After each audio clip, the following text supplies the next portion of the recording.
Hello everyone, मेरा नाम jasmine है और आज मैं आपके सामने अपनी थर्ड वीडियो को लेकर आ चुकी हूँ। तो थर्ड वीडियो में मैं आपको जो आपका नर्सिंग से रिलेटेड जो टेस्ट है आफ्टर डिसीजन लेटर के बाद उसके प्रोसेस में आपकी मैं हेल्प करूँगी, जिसमें दो टेस्ट हैं, सीबीटी और ऑस्की, जो कि दोनों टेस्ट बहुत ईजी हैं। इसमें घबराने वाली बात नहीं है कि ओ गॉड अब फिर से कोई टेस्ट आ गए, तो ईजी है। तो शुरू करने से पहले मैं थोड़ा सा आपको न्यूजीलैंड के बारे में बताऊंगी।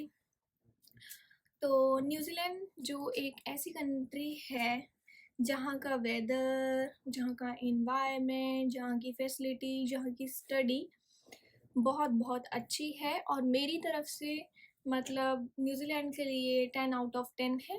लाइक न्यूजीलैंड एक बेस्ट प्लेस है।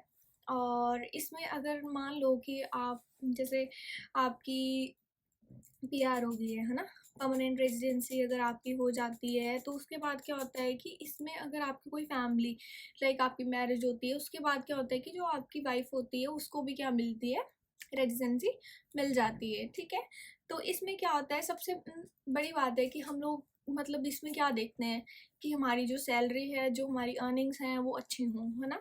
तो यहाँ पे जो आपकी सैलरी है वो आप $4500 आराम से अर्न कर सकते हो, ठीक है, पर मंथ।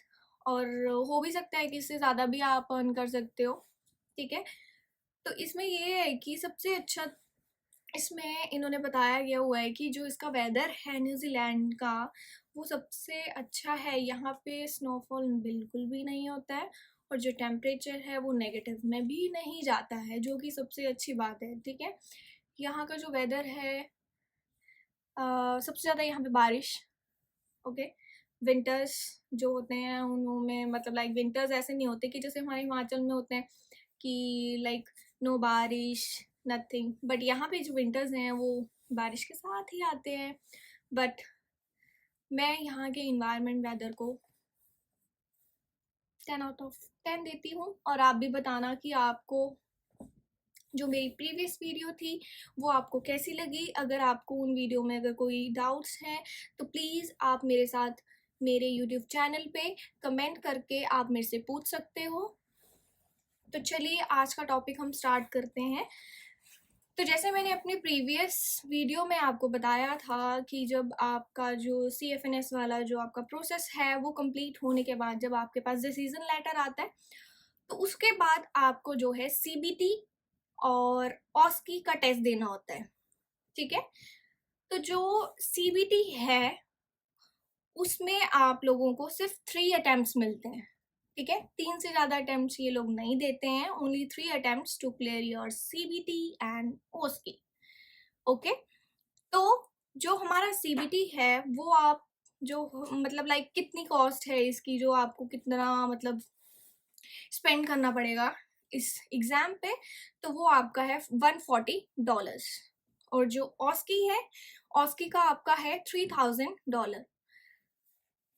और जो हमारा CBT एग्ज़ाम है, CBT एग्ज़ाम में क्या होता है कि इसमें जो आपके क्वेश्चंस होते हैं, इसमें टोटल क्वेश्चंस होते हैं 120, ठीक है। तो 120 क्वेश्चंस जो आपको है 180 मिनट में करने होते हैं।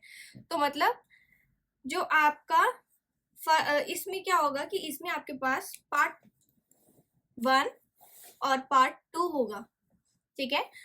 तो जो आपका पार्ट 1 होगा उसमें आप लोगों के जो क्वेश्चंस होंगे वो होंगे आपके कैलकुलेशंस वाले, जैसे ड्रग्स। आप लोगों को पता होगा, नर्सिंग वाले स्टूडेंट्स को तो वैसे ही पता होता है कि how to calculate the drugs, कितनी डोज देनी है, और जो डोजेज होती हैं वो सभी में अलग अलग होती हैं। चिल्ड्रंस में अलग, एडल्ट में अलग, न्यूनेट में अलग, न्यूबॉर्न में अलग, है ना। तो आप लोगों को वो पता होना चाहिए और आप लोगों को वो जो फॉर्मूलेज होते हैं वो एकदम टिप्स पे होने चाहिए, ताकि आपका जो पार्ट A1 है वो आप इजीली उसको क्रैक कर सको, ठीक है। तो this is the like best and important information regarding part 1 कि आपको जो ड्रग की जो कैलकुलेशंस हैं वो आनी चाहिए और जो फॉर्मूलेज हैं वो आपको टिप्स पे रटे होने चाहिए। तो देन हम शिफ्ट होते हैं ऑस्की पे। तो ऑस्की में क्या होता है, जो आपका ऑस्की है उसमें आप लोगों को 10 स्टेशंस दिए जाते हैं, ठीक है। 10 stations means nursing stations, okay. तो जो ऑस्की वाला टेस्ट है वो आपका 2 आवर्स का है और जो आपका प्रीवियस मैंने आपको अब बताया CBT वो आपका 180 मिनट्स का है, ठीक है। तो जो ऑस्की है, ऑस्की में आपको 10 स्टेशन दिए जाएंगे जिसमें आपको 2 घंटे के अंदर मतलब उसको कवर करना है, ठीक है। तो अब आपको कैसे मैनेज करना है उस टाइम को, ठीक है। अगर हम देखते हैं कि अगर वहाँ पे हमें 2 आवर्स मिल रहे हैं 10 स्टेशन को कवर करने के लिए, तो हमने उन लोगों जो हमारे स्टेशंस हैं उनको हमने कैसे कवर करना है, ठीक है। तो हमें हमारा जो स्टेशन है, मान लो 10 स्टेशन हैं, तो हमें एवरी स्टेशन पे जो है एटलीस्ट मान के चलो कि हमें 12 मिनट्स एवरी स्टेशन पे स्पेंड करने हैं।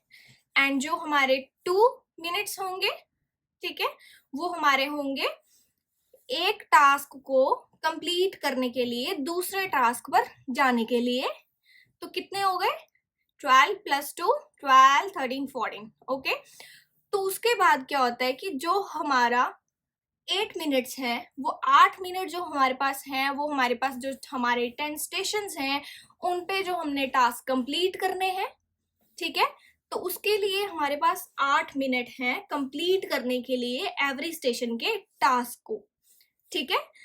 तो 2 मिनट्स जो हमारे हो गए इंस्ट्रक्शंस, ठीक है। इंस्ट्रक्शन में आप लोग क्या कर सकते हो, इंस्ट्रक्शन में आप पहले रीड आउट करोगे कि क्या है, कौन सा प्रोसीजर आपको दिया गया है। और लाइक आपको 2 मिनट्स इसलिए भी दिए जाएंगे कि आप सोच सको, लाइक ऐसा ना हो कि आप रीड करते रह जाओ कि इंस्ट्रक्शंस क्या हैं, है ना। तो कंफ्यूज बिल्कुल भी नहीं होना है, ठीक है। इंस्ट्रक्शंस को सुनो और जो आपका टास्क है उसको अच्छे से परफॉर्म करो। और जो टास्क है वो कोई लाइक इतना डिफिकल्ट नहीं होता है, वो नॉर्मली जो हम हॉस्पिटल में परफॉर्म करते हैं, ठीक है। जैसे फॉर एग्जांपल CPR के बारे में, ठीक है, CPR के बारे में, COPD के बारे में, कार्डियो के बारे में आप लोगों को वो पूछ सकते हैं, ठीक है। तो लाइक कोई भी प्रोसीजर होता है कैनुलाइजेशन के लिए, आपको कैथेटराइजेशन के लिए, तो यहाँ पे जो थोड़ा सा जो अब्रॉड में क्या है कि जब आपका ऑस्की के लिए आपको जो टेस्ट होता है इसके लिए पहले आपको ओरिएंटेशन दी जाती है, ठीक है। ऐसा नहीं है कि आपको डायरेक्ट ही बोल देंगे चलो अब आप अपने नर्सिंग स्टेशन पे खड़े हो जाओ और आप चलो करो अपना, नहीं। ये क्या करते हैं, पहले ऑस्की स्टार्ट करने से पहले आपको जो है ये क्या करते हैं, ओरिएंटेशन देते हैं, ठीक है। ओरिएंटेशन देंगे, उसके बाद जो आपका फर्दर प्रोसेस होगा वो पूरा आपको असेस करवाएंगे कि यहाँ पे कौन से प्रोसीजर्स होते हैं, कौन से पेशेंट्स यहाँ पे हैं और आपको किस तरफ से हैंडल करना है। एवरी लाइक जो उनकी टेक्निक्स हैं, यहाँ न्यूजीलैंड की जो टेक्निक्स हैं, जो नर्सिस की जो रिस्पॉन्सिबिलिटीज़ हैं, उन सब चीज़ों के बारे में आपको बताएंगे और कौन सी सिचुएशन को आपने कैसे मैनेज करना है उन सब के बारे में ये लोग आपको 2 डेज़ की ओरिएंटेशन है उसमें ये बताते हैं। और जब आपकी ओरिएंटेशन फिनिश हो जाती है तो फिर आपका जो स्टेप है वो है जो आपको परफॉर्म करने हैं, प्रैक्टिकली जो आपको परफॉर्म करने हैं। तो उसके बारे में मैं आपको पहले ही बता चुकी हूँ। अगर आपको कोई भी कंफ्यूजन होती है इसके बारे में कि अगर कुछ आपको समझ नहीं आया हो तो उसके लिए भी मतलब मैं आपकी हेल्प कर सकती हूँ, कमेंट में आप बताएंगे तो मैं आपको डिटेल में भी बता सकती हूँ। और जब आप अपना एग्ज़ाम देने के लिए जाएंगे तो मेन थिंग आप ज़रूर लेके जाएं which is your ID proof. जैसे कि इंडिया में भी होता है, इट्स कॉमन कि आपको ID प्रूफ लेके जाना होता है अपने एग्ज़ाम पे, अदरवाइज वो आपको एग्ज़ाम में बैठने नहीं देते हैं, है ना। तो ये आपने नहीं भूलना है। तो अपने ID प्रूफ में आप लोग अपना पासपोर्ट भी लेके आ सकते हो, ड्राइविंग लाइसेंस लेके आ सकते हो और अपना आधार कार्ड भी लेके आ सकते हो, ठीक है। और जो आपका एग्ज़ाम होगा उसके बिटवीन जो है आपको कोई भी ब्रेक नहीं मिलेगी। This is the big and star one instruction for everyone कि आपको ब्रेक नहीं मिलेगी। तो आप पहले से ही अपने आप को प्रिपेयर करके आना, जो भी आपने टॉयलेट वॉशरूम जो भी है आपका वो सब आप पेपर स्टार्ट होने से पहले ही वो सब डन होना चाहिए आपका, ताकि इन बिटवीन ऑफ एग्जाम आपको कोई भी डिस्कम्फर्ट या ऐसा आप फील ना करो। तो इससे बेटर है कि आप अपने आप को पहले से ही प्रिपेयर करके आओ। और इसमें जो है आपको मेनली तो ये होता है कि इस एग्ज़ाम में जो क्वेश्चंस हैं वो आपके नर्सिंग से रिलेटेड ही होंगे, ठीक है। तो जो पार्ट 1 है उसमें आप मत भूलिएगा ओनली कैलकुलेशन वाले क्वेश्चंस होते हैं 12, ओके। और जो बाकी के क्वेश्चंस होंगे वो आपकी मैनेजमेंट जो नर्सिंग से रिलेटेड क्वेश्चंस हैं लाइक एथिकल्स और जैसे मैनेजमेंट हो गई, medication, IV fluid management, procedures, ठीक है।